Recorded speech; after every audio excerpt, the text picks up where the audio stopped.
नमस्कार, आप सभी का स्वागत डीडी न्यूज पर। आप देख रहे हैं सांकेतिक भाषा का हमारा विशेष बुलेटिन। मैं हूं मुकुल शर्मा और मेरे साथ मौजूद हैं मेरे सहयोगी शरद मुदकर। और आइए अब जल्दी से सबसे पहले नजर डालते हैं हेडलाइंस पर। आंध्र प्रदेश में आज एनडीए नेता चंद्रबाबू नायडू लेंगे मुख्यमंत्री पद की शपथ। प्रधानमंत्री नरेंद्र मोदी, गृह मंत्री अमित शाह और बीजेपी अध्यक्ष जेपी नड्डा समेत कई गणमान्य होंगे समारोह में शामिल।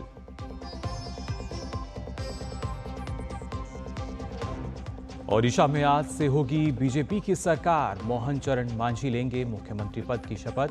केवी सिंह और प्रभाती प्रताप होंगे मुख्यमंत्री। भुवनेश्वर के जनता मैदान में होने वाले भव्य समारोह में हिस्सा लेंगे प्रधानमंत्री नरेंद्र मोदी।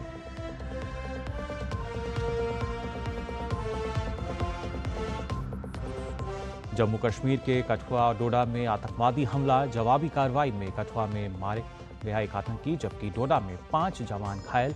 वहीं रियासी हमले में शामिल दोनों आतंकियों के स्केच जारी कर 20 लाख के इनाम की घोषणा।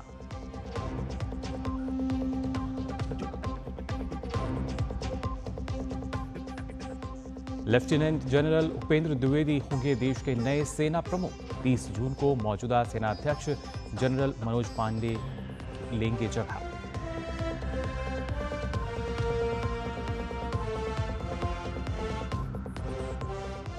रूसी सेना में शामिल 2 भारतीयों की मौत। विदेश मंत्रालय ने अपने नागरिकों की सकुशल वापसी का बढ़ाया दबाव। कहा, रूसी सेना में भारतीयों की भर्ती पर लगाई जाए रोक।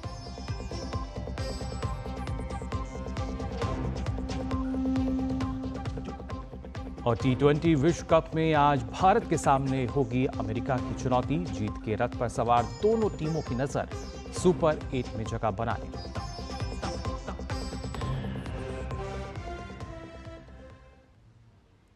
और आइए अब खबरें देखते हैं विस्तार से।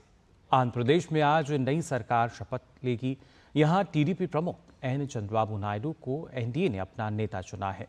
चंद्रबाबू नायडू आज सुबह विजयवाड़ा के बाहरी इलाके में गन्नवरम हवाई अड्डे के पास केसरपल्ली आईटी पार्क में सुबह 11:27 पर शपथ लेंगे।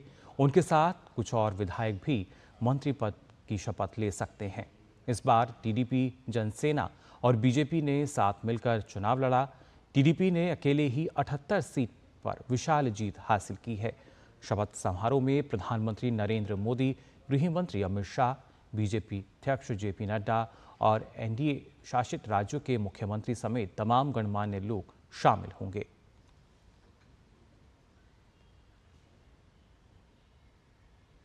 और वहीं ओडिशा में आज से बीजेपी की सरकार होगी।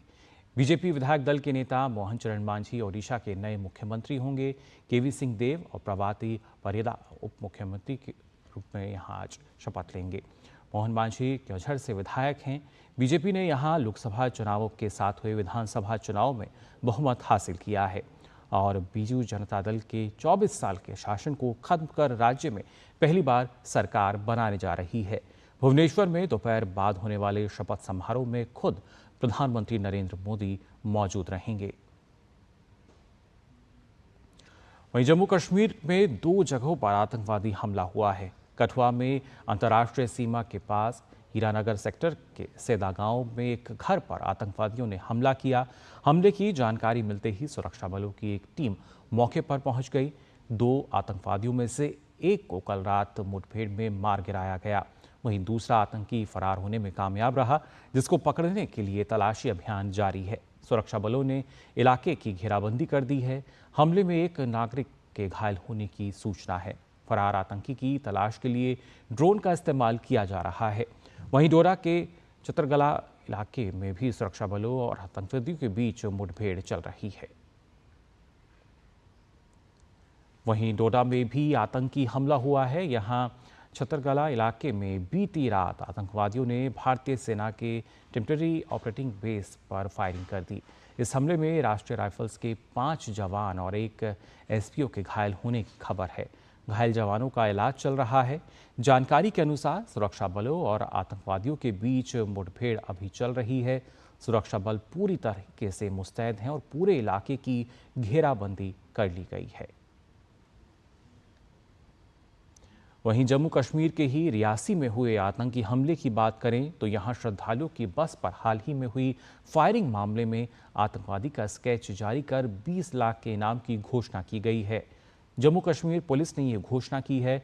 दरअसल रियासी जिले में रविवार शाम आतंकवादियों ने तीर्थयात्रियों को ले जा रही एक बस पर हमला किया था।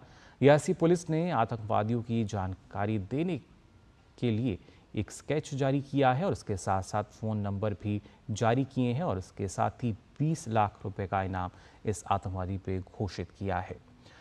लेफ्टिनेंट जनरल उपेंद्र द्विवेदी देश के अगले सेना प्रमुख होंगे। वो 30 जून को मौजूदा सेनाध्यक्ष जनरल मनोज पांडे की जगह लेंगे। परम विशिष्ट सेवा मेडल और अति विशिष्ट सेवा मेडल से सम्मानित लेफ्टिनेंट जनरल द्विवेदी ने लंबे समय तक जम्मू कश्मीर में सेवाएं दी हैं।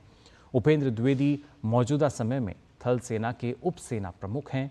दरअसल मौजूदा सेनाध्यक्ष जनरल मनोज पांडे को 1 महीने का सेवा विस्तार मिला है। उनका कार्यकाल 31 मई को समाप्त हो रहा था, लेकिन एक्सटेंशन मिलने के कारण वो 30 जून को रिटायर होंगे और उसी दिन देश को नया सेनाध्यक्ष मिलेगा।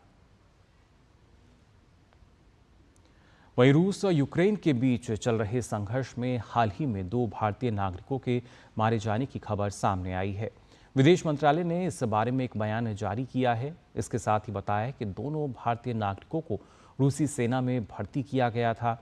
विदेश मंत्रालय ने बताया कि भारत ने रूस के साथ इस मामले को सख्ती के साथ उठाया है और रूसी सेना में शामिल सभी भारतीय नागरिकों की शीघ्र वापसी की मांग की है। भारत की ओर से ये भी कहा गया है कि रूसी सेना की ओर से भारत के किसी भी नागरिक की भर्ती पर आगे रोक लगाई जाए। ऐसी किसी भी तरह की गतिविधियां दोनों देशों की साझेदारी के अनुरूप नहीं होंगी। इसके साथ ही भारत ने रूस में रह रहे सभी भारतीय नागरिकों से अपील की है कि वो रूस में रोजगार ढूंढते समय सावधानी बरतें। और खबर खेल जगत से, आईसीसी T20 विश्व कप में आज भारतीय टीम का सामना अब तक के अपने प्रदर्शन से सभी को चौंकाने वाली मेजबान अमेरिका से होगा। दोनों टीमों ने अब तक प्रतियोगिता में 2-2 मुकाबले जीते हैं। ऐसे में दोनों टीमों का इरादा इस मुकाबले को जीतकर सुपर 8 में जगह पक्की करने का होगा। अमेरिका ने प्रतियोगिता में पाकिस्तान को हराकर सभी को चौंका दिया था।